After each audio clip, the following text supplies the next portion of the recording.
Today we're going to tell you about Alumilite's three different types of modeling clay and polymeric clay. First we have Alumilite's synthetic modeling clay. This is used for making two-piece molds, claying up molds, also sealing parts, and also creating originals, which we'll show you in a little bit.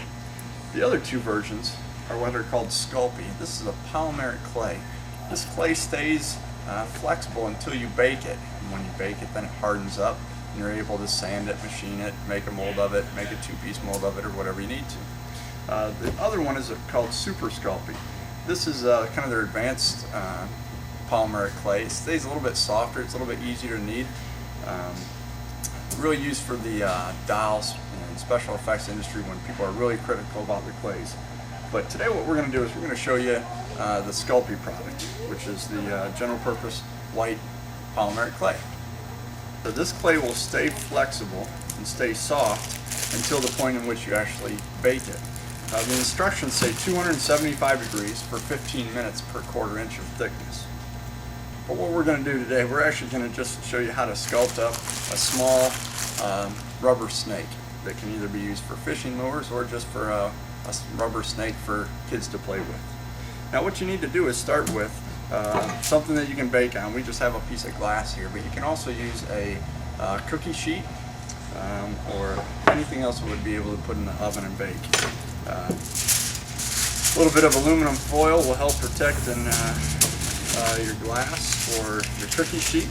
And all we're going to do is we're just going to fold it over there and give ourselves a nice, easy working plate.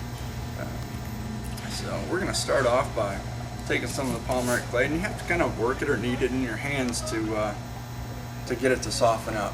But after playing with it for a little bit, you'll actually be able to soften up and sculpt whatever you'd like. Now anything else we want to do to the clay, we want to do before we bake it, because once we bake it, it's going to harden up and it's actually going to stay in the shape that we want it.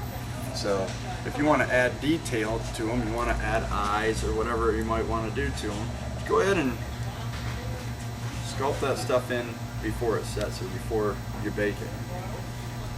Alright. The other thing you can do is you can actually add patterns or designs or texture to your sculpted piece. While we're finishing up this, doing our finishing touches to this to our snake, let's go ahead and pre-bake our oven at 275.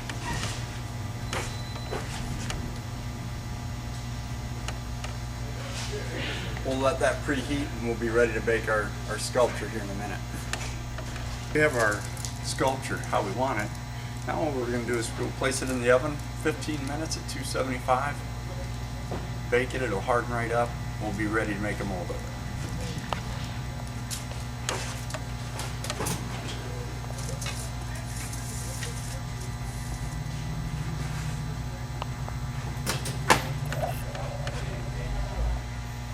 Now the difference between the synthetic modeling clay and the Sculpey that we just created that first snake with is the synthetic modeling clay will never ever harden up. It'll never dry out. It'll always stay flexible and pliable like this, which is great if you need to seal a mold box. You can make a small string and then go ahead and just press it in the crack between your mold box and the mold base.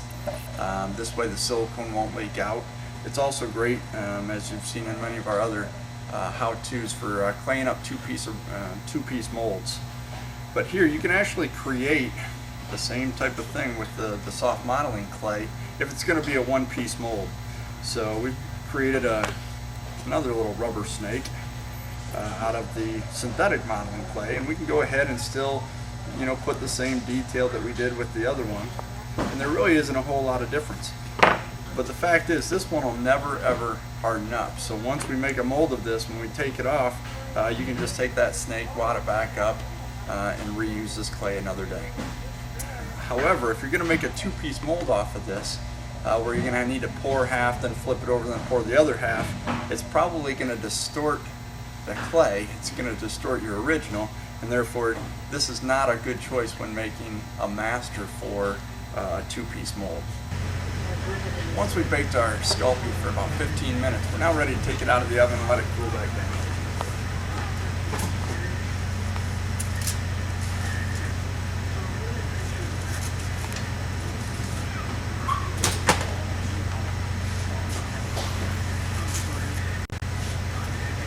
here you can see the Sculpey's hardened up. We're not going to touch it for a few more minutes because it's pretty warm.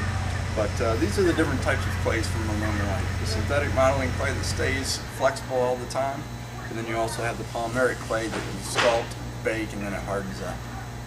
If you have any other questions, give us a call at 1-800-447-9344. We'd be more than happy to answer your questions.